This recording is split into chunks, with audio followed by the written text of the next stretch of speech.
오늘 우리에게 주실 하나님의 말씀은 마태복음 26장 17절부터 35절 말씀입니다.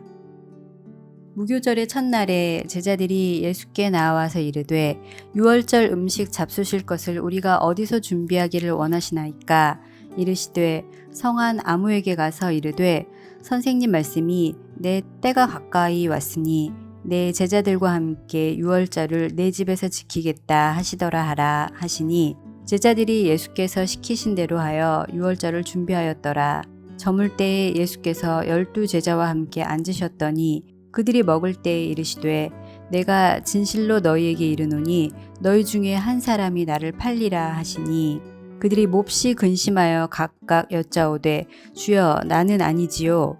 대답하여 이르시되 나와 함께 그릇에 손을 넣는 그가 나를 팔리라.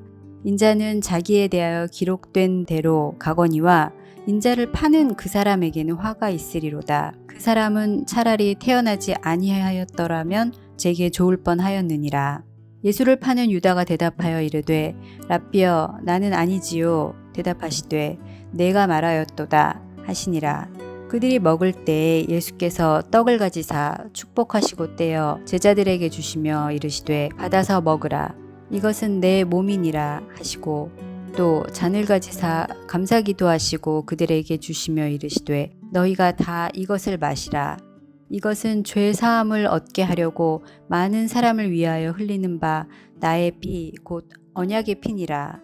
그러나 너희에게 이르노니 내가 포도나무에서 난 것을 이제부터 내 아버지의 나라에서 새 것으로 너희와 함께 마시는 날까지 마시지 아니하리라 하시니라. 이에 그들이 찬미하고 감람산으로 나아가니라. 그때에 예수께서 제자들에게 이르시되 오늘 밤 너희가 다 나를 버리리라. 기록된 바 내가 목자를 치리니 양의 떼가 흩어지리라 하였느니라. 그러나 내가 살아난 후에 너희보다 먼저 갈릴리로 가리라. 베드로가 대답하여 이르되 모두 주를 버릴지라도 나는 결코 버리지 않겠나이다.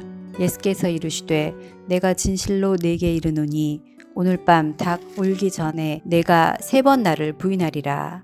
베드로가 이르되 내가 주와 함께 죽을지언정 주를 부인하지 않겠나이다 하고 모든 제자도 그와 같이 말하니라. 아멘. 오늘 본문은 우리에게 최후의 만찬으로 잘 알려져 있는 말씀입니다. 예수님께서 잡혀가시기 전날 밤에 사랑하는 제자들과 함께 마지막 저녁 식사를 하신 것이죠. 십자가의 죽음을 앞두고 사랑하는 제자들과의 이별 앞에서 함께하는 마지막 식사였으니 예수님의 마음이 어떠하셨을까요? 최후의 만찬을 나누면서 일어났던 일들에 대해서 사복음서는 저마다 저자가 전하고자 하는 메시지에 따라서 조금씩은 다른 사건들을 기록하고 있습니다. 마태복음의 저자 마태는 최후의 만찬을 할 장소 찾기, 그리고 가룟 유다의 배신의 예고, 성찬식의 거행, 그리고 마지막으로 제자들과 베드로의 배신 예고 순으로 내용들을 배열하고 있습니다. 저는 오늘 나눔을 통해서 최후의 만찬을 나누면서 주님과 제자들 사이에 일어났던 일들에 대해서 간단하게 살펴보고 고난주간을 보내고 있는 우리들에게 이 본문이 주시는 메시지가 무엇인지 잠시 함께 살펴보고자 합니다. 본문에서 일어난 일들 가운데 가장 먼저 눈에 들어오는 부분이 있다면 예수님께서 가룟 유다의 배신을 예고하는 장면일 것입니다. 20절 말씀을 보시면 예수님께서 12 제자와 함께 앉으시고 너희 중에 한 사람이 나를 팔 것이다 라고 말씀하시는 그 모습을 볼 수가 있습니다. 3년 동안 함께 동거동락하며 생사고락을 함께 했던 제자들 중에 한 명이 예수님을 대적들에게 넘겨준다라는 의미입니다. 지금까지의 스승과 제자로서 믿음의 한 공동체로서 한 가족으로서 가졌던 그 모든 관계가 한순간 무너질 수 있는 큰 위기에 봉착했던 것입니다. 그러니 예수님께서 이 말씀을 하셨을 때 분위기가 어떠했을까요? 요즘 말로 말하면 갑분싸였을 겁니다. 한순간의 분위기는 얼음장처럼 차가워졌을 것이고 무거운 침묵과 긴장감만이 그 안에 가득했을 것입니다.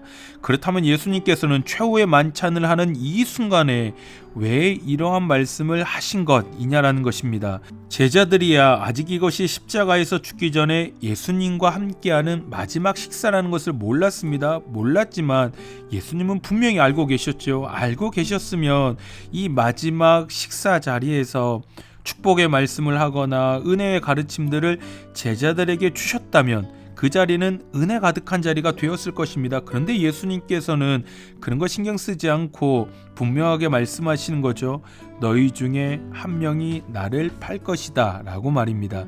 앞의 질문으로 다시 돌아가서 예수님께서는 왜 꼭 이 순간에 이 말씀을 하셔야만 했냐라는 것입니다. 결론적으로 저는 주님께서 가룟 유다에게 회개할 기회를 주신 것이다라고 생각합니다. 가룟 유다의 입장에서 본다면 예수님께서 말씀하신 이 순간은 배신을 이제 구체적으로 실행하려고 하는 바로 직전의 순간이었습니다. 이미 가룟 유다는 대제사장들에게서 예수님의 몸값으로 은 30을 받은 상태입니다.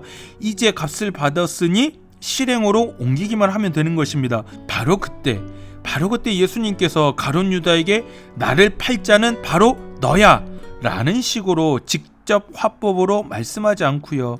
23절의 말씀을 보시면 간접 화법으로 나와 함께 그릇에 손을 넣는 자가 나를 팔 자라고 말씀하신 것입니다. 주님께서 간접 화법을 쓰신 그 이유는 저는 유다가 스스로 그 죄악된 마음과 생각을 돌이켜 다시금 예수님 앞으로 나아오기를 바라셨던 것이라고 생각합니다. 우리 신앙생활을 하다 보면 자주 하나님께서 사인을 주시는 것을 경험하실 때가 있지 않으신가요? 한마디로 여기까지다 라는 것이죠. 이 선은 넘으면 안 된다 싶으실 때 하나님께서는 설교 말씀을 통해서 스스로의 성경 묵상을 통해서 그리고 믿음의 동역자들의 충고를 통해서 하나님께서 다시 옳은 길로 돌이키라는 메시지, 즉 사인을 주실 때가 있다라는 것입니다. 그때 그 순간을 붙잡으셔야 됩니다. 그 순간을 흘려 보내시면 안 됩니다.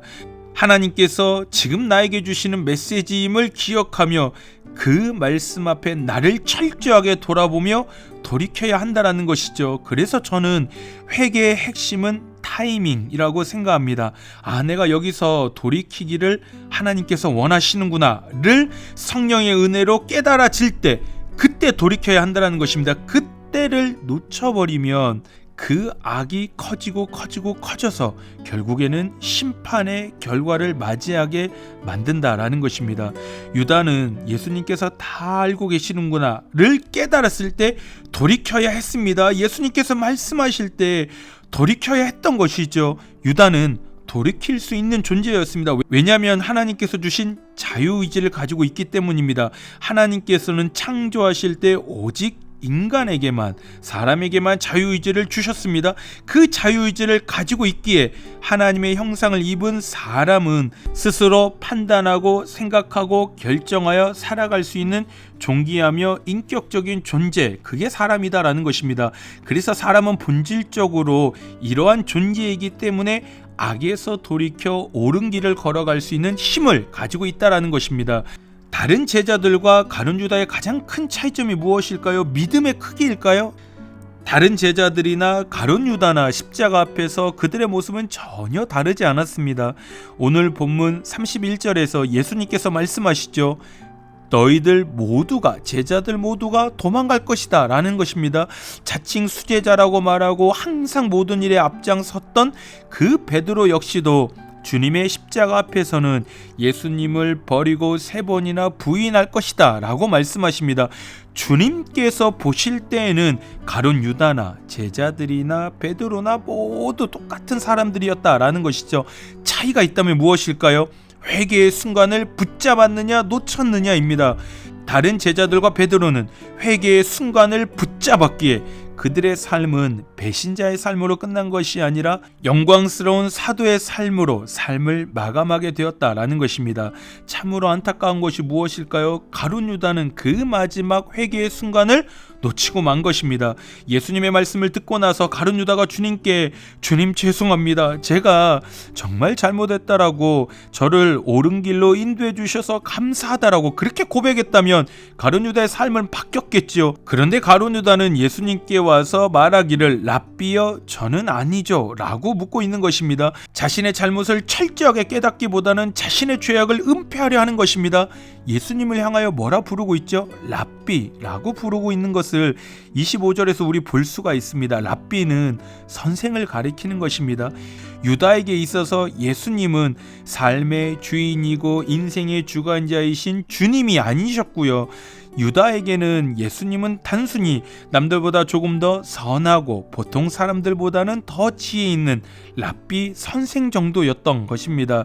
결국에 가룟 유다는 회개의 순간을 놓치게 되었고 예수님으로부터 차라리 태어나지 아니하였더라면 제게 좋을 뻔하였다라는 안타까운 평가를 듣고 마는 삶이 되고 만 것입니다. 우리 함께 지금 고난주간을 보내고 있습니다. 고난주간을 보낸다 라는 말의 진정한 의미가 무엇일까요? 우선은 말 그대로 주님의 고난과 고통에 대해서 깊이 묵상하면서 삶을 살아간다는 의미가 있을 겁니다. 그런데 저는 더 나아가서 고난주의를 보낸다는 말의 본질적인 의미는 나의 삶을 십자가 앞에 다시 철저하게 돌아보는 것, 지금 나의 신앙생활은 혹여나 가룟 유다와 같이 주님의 입에서 한탄이 나오게 만드는 삶을 살고 있지는 않은지, 혹시 나의 영적인 상태는 성령께서 끊임없이 회개하라고 돌이키라고 메시지를 주셔도 깨닫지 못하고 살아가는 삶은 아닌지를 철저하게 그 십자가 앞에서 돌아보는 것, 저는 그것이 고난주간의 본질적인 의미다라고 생각합니다. 간절히 소망합니다. 이 고난주의를 통해서 십자가 앞에 우리의 삶을 철저하게 돌아보며 주님의 슬픔이 되는 삶이 아니라 주님께 기쁨이 되는 삶, 끊임없이 회개의 은혜의 자리로 나아가는 삶, 그러한 삶을 살아가시는 우리 모든 성도님들의 은혜의 삶이 되시기를 주님의 이름으로 축원합니다. 그리고 저는 개인적으로 오늘 본문의 말씀을 묵상하면서 오늘 본문의 사건 배열이 26절부터 29절까지의 내용을 도드라지게 만든다라고 그렇게 생각합니다. 앞에 언급했듯이 오늘 본문 내용만을 기준으로 살펴보면 내용의 구성이 이렇습니다. 가룟 유다의 배신 예고, 그 다음에 26절부터 29절까지의 성찬식 거행, 그리고 다른 제자들과 베드로의 배신 예고, 이런 식으로 구성이 되어 있는 것이죠. 마치 수미 쌍광 구조 같죠. A, B, A 같이 배신이 예고되고 성찬식 거행되고 다시 배신이 예고되는 이런 내용들의 배열을 갖는다라는 것입니다. 배신, 성찬, 배신이라는 구조를 통해서 저는 그 가운데에 있는 성찬의 내용이 부각되고 있다라고 그렇게 생각이 되어집니다. 결국에 이런 구조를 통해서 가룟 유다가 예수님을 팔고 다른 제자들과 베드로도 다 도망가고 부인하는 그 끔찍한 고통스러운 상황 가운데서도 우리 예수님은 그 제자들을 사랑하시기에 떡을 떼어주시며 이것이 내 몸이고 잔을 주시며 이것이 나의 언약의 피라 말씀하시며 구원의 은혜를 성찬식을 통해서 새 언약을 베풀고 계시다라는 것입니다. 우리 주님은 가장 슬프고 절망적인 이러한 상황 속에서도 항상 제자들을 향해서 끝없는 은혜와 사랑을 베풀어주고 계셨다라는 것입니다. 예수님과 제자들의 최후의 만찬을 나눈 오늘의 상황을 상상하며 그린 가장 대표적인 그림이 레오나르도 다빈치의 최후의 만찬입니다. 지금 우리가 살펴본 것처럼 최후의 만찬을 다룬 본문 안에는 배신과 은혜라는 큰 주제가 흐르고 있습니다. 이 가운데 레오나르도 다빈치는 배신이라는 주제를 선택해서 최후의 만찬이라는 그림 안에 너희 중에 한 사람이 나를 팔 거다 라는 말을 들었을 때 각각의 제자들의 동요하는 마음, 생각, 행동들을 상상하며 그린 것입니다. 반면에 20세기 독일 표현주의의 대표적인 화가 에밀 놀데는 이 본문에서 성찬의 은혜를 주제로 잡고 그림을 그렸습니다. 다빈치는 배신을 주제로 삼았기 때문에 제자들에게 집중했다면, 에밀 롤데는 성찬의 은혜가 주제였기에 예수님께서 성배를 두 손에 꼭 쥐고 당신의 몸과 피를 통해 구원을 약속하고 계시는 그 모습에 집중해서 표현을 하고 있는 것을 볼 수 있습니다.